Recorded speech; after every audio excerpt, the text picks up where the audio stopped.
जय सिया राम। आपके अपने चैनल धार्मिक कथाएं में एक बार फिर से आप सभी का बहुत बहुत स्वागत है। समस्त भारतवासियों को अक्षय नवमी की हार्दिक शुभकामनाएं। भगवान विष्णु की कृपा दृष्टि आप सभी पर बनी रहे। आंवला नवमी का त्यौहार दीपावली के बाद कार्तिक मास के शुक्ल पक्ष की नवमी तिथि को मनाया जाता है। आंवला नवमी को अक्षय नवमी भी कहा जाता है। अक्षय नवमी धात्री तथा कूष्मांडा नवमी के नाम से भी जानी जाती है।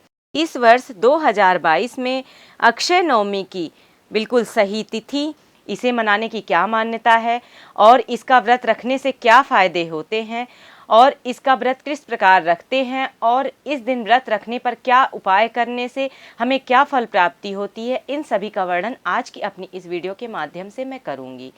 तो वीडियो को पूरा देखें। वीडियो यदि पसंद आए तो कृपया लाइक करें और मेरे चैनल को सब्सक्राइब करें, साथ ही बेल आइकन को भी प्रेस कर दें ताकि मेरी वीडियोस के नोटिफिकेशन आप सभी को मिलते रहें।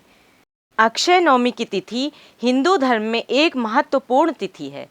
ये कार्तिक महीने की शुक्ल पक्ष की नवमी के दिन मनाया जाने वाला एक ऐसा अनुष्ठान है जिसमें आंवले के वृक्ष की पूजा करने से विशेष पुण्य की प्राप्ति होती है। क्योंकि पौराणिक मान्यता के अनुसार कार्तिक शुक्ल पक्ष की नवमी से लेके पूर्णिमा तक भगवान विष्णु आंवले के पेड़ पर निवास करते हैं, इसलिए इस पेड़ की पूजा अर्चना की जाती है।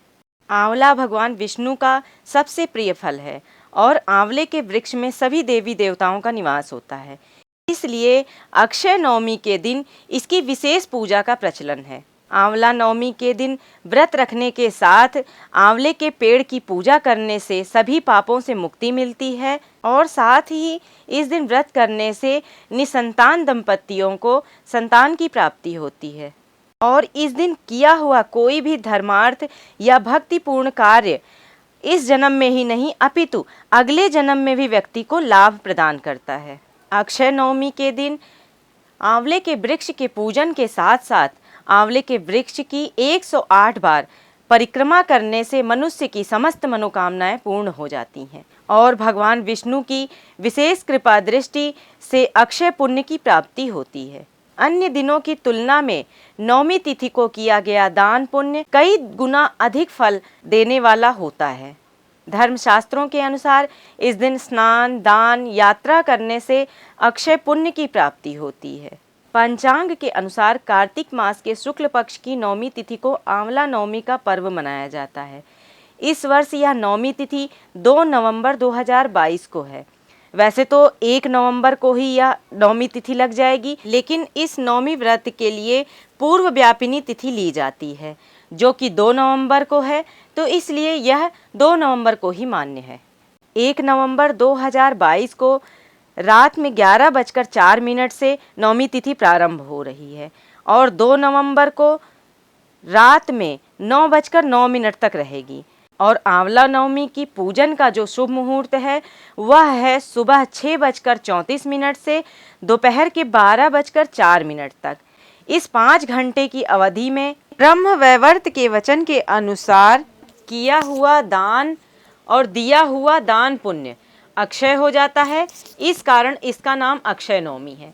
इस दिन गो, भू, हिरण्य और वस्त्राभूषणादि का दान किया जाए तो यथाभाग्य इंद्रत्व, सूरत्व या नराधिपतत्व की प्राप्ति होती है और ब्रह्म हत्या जैसे महापाप मिट जाते हैं। यही कार्तिक शुक्ल नवमी, धात्री नवमी और कूष्मांडा नवमी भी कही जाती है। अतः इस दिन प्रातः स्नान आदि करके धात्री वृक्ष अर्थात आंवले के नीचे पूर्वाभिमुख बैठकर ओम धात्रये नमः से उसका आवाहनादि षोडशोपचार अथवा स्नान गंधादि पंचोपचार पूजन करके मंत्रों का उच्चारण करते हुए उसके मूल में अर्थात उसकी जड़ में दूध अथवा गंगा जल की धारा गिराएं। मंत्रोच्चारण करते हुए वृक्ष को सूत्र से आवेष्टित करें अर्थात सूत से लपेटें और कर्पूर या धृतपूर्ण बत्ती से नीराजन करके यानी कानिचा पापानी मंत्र बोलते हुए वृक्ष की परिक्रमा करें। इसके पश्चात सुपक कूष्मांड अर्थात अच्छा पका हुआ कुम्हड़ा लेकर उसके अंदर रत्न, सुवर्ण, रजत या रुपया आदि रखकर उसका गंधादि से पूजन करके उस वृक्ष के नीचे किसी ब्राह्मण को तिलक करके और संकल्प लेके उस ब्राह्मण को यह दान पात्र दे दें। वृक्ष के नीचे ब्राह्मण को भोजन और दान देने के पश्चात स्वयं को भी परिवार के साथ मिलकर वृक्ष के नीचे ही भोजन अवश्य करना चाहिए। इससे विशेष लाभ मिलता है और इस दिन आंवला भी खाना बेहद शुभ माना जाता है, क्योंकि आंवले का फल पौराणिक दृष्टिकोण से रत्नों के समान मूल्यवान माना जाता है। कहते हैं कि शंकराचार्य ने इसी फल को स्वर्ण में परिवर्तित कर दिया था। इस फल का प्रयोग कार्तिक मास से आरंभ करना अनुकूल माना जाता है। शास्त्रों में इस दिन का, इस वृक्ष का और इस वृक्ष के फल का लाभ उठाने के लिए कुछ विशेष उपाय बताए गए हैं, जिनको करने से कभी भी धन की कमी नहीं होती और व्यक्ति का स्वास्थ्य भी सही रहता है और साथ ही भगवान विष्णु की कृपा से मनुष्य के सौभाग्य में, आरोग्य में और सुख में निरंतर वृद्धि होती रहती है। समस्त सनातन धर्म के अनुयायियों को कार्तिक मास में आंवले को भोजन में शामिल अवश्य करना चाहिए तथा आंवले के रस में तुलसी मिलाकर सेवन करना चाहिए। कार्तिक में आंवले का पौधा लगाने से संतान और धन की कामनाएं पूर्ण होती हैं। आंवले के फल को सामने रखकर कनक धारा स्तोत्र का पाठ करने से दरिद्रता दूर होती है। अगर कर्ज से परेशान हैं तो घर में आंवले का पौधा लगाएं और इसमें रोज सुबह जल डालें। और अक्षय नवमी के दिन इस वृक्ष पर हल्दी से स्वास्तिक का चिन्ह बनाएं और जल में दूध मिलाकर आंवले की जड़ को सींचें। इसके बाद उसकी पूजा करें। इस उपाय को करने से घर में सुख समृद्धि का वास होता है और यदि आपका धन कहीं अटका हुआ है, रुका हुआ है, तो वह भी निकल जाएगा। और आंवले के वृक्ष की पूजा के बाद कनक धारा स्रोत का पाठ बहुत ही उत्तम माना गया है। ऐसा करने से भगवान विष्णु और शिव के साथ माता लक्ष्मी की भी कृपा भक्तों पर होती है। अक्षय नवमी के दिन सुबह शाम इस स्रोत का पाठ करने से जीवन में वैभव की प्राप्ति होती है और धन संचय का बल मिलता है। अक्षय नवमी के दिन भगवान विष्णु को आंवले का प्रसाद जरूर अर्पण करना चाहिए और सामर्थ्यानुसार आंवले का दान भी करना चाहिए। साथ ही पूरे परिवार के साथ खुद भी आंवले के प्रसाद को ग्रहण करना चाहिए।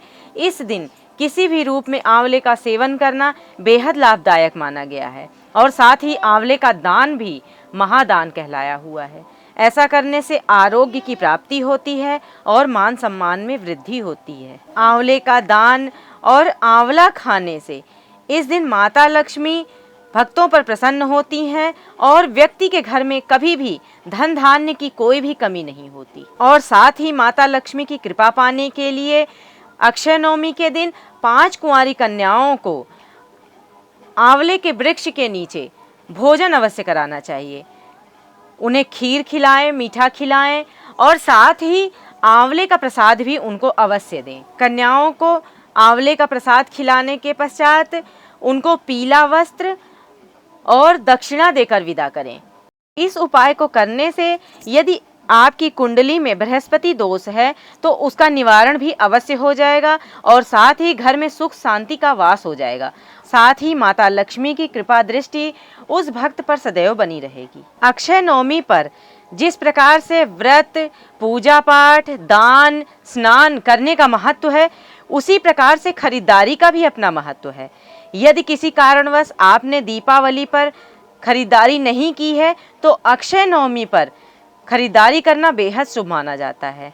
इस दिन सोना, चांदी या फिर अन्य धातु की खरीदारी करने से विशेष लाभ होता है और इन चीजों में दिन दुगनी रात चौगुनी वृद्धि होने लगती है। ज्योतिषविदों के अनुसार आंवला नवमी के दिन नहाने के पानी में 2 चम्मच आंवले का रस डालकर नहाना चाहिए। इससे शरीर व मन की शुद्धि होती है और आसपास सकारात्मक ऊर्जा का संचार होता है। तो सभी व्यक्तियों को चाहिए कि आंवला नवमी के दिन नहाने के पानी में 2 चम्मच आंवले का रस और गंगा जल डालकर अवश्य स्नान करें। अक्षय नवमी के दिन तर्पण का भी विशेष विधान बताया गया है। इस दिन दूध और जल से आंवले की जड़ को अवश्य ही सिंचित करना चाहिए। साथ ही दक्षिण दिशा की ओर मुख करके अपने पितरों को जल भी अवश्य देना चाहिए। और इस दिन पितरों के निमित्त गरीबों में कंबल इत्यादि का वितरण भी अवश्य ही करना चाहिए। इन उपायों को करने से यदि आपके घर में पितृदोष हैं तो वो समाप्त हो जाते हैं और पितरों की विशेष कृपा दृष्टि अपनी परिवार पर, अपनी संतानों पर अवश्य ही होती है। तो मेरे बताए हुए इन उपायों को करके आप भगवान विष्णु, माता लक्ष्मी और अपने पितरों की विशेष कृपा दृष्टि प्राप्त कर सकते हैं। तो अक्षय नवमी के इस विशेष दिन आप लोग यह उपाय अवश्य करें और भगवान विष्णु, माता लक्ष्मी की और आंवले के वृक्ष की पूजा, दान पुण्य ये सब कार्य अवश्य करें। भगवान विष्णु अपने सभी भक्तों पर अपनी विशेष कृपा दृष्टि बनाएं। इस कामना के साथ आज की अपनी वीडियो को मैं यही समाप्त कर रही हूँ। आशा करती हूँ आप लोगों को मेरी यह वीडियो अवश्य ही पसंद आई होगी। यदि वीडियो पसंद आई हो तो कृपया लाइक करें और मेरे चैनल को सब्सक्राइब करें। धन्यवाद।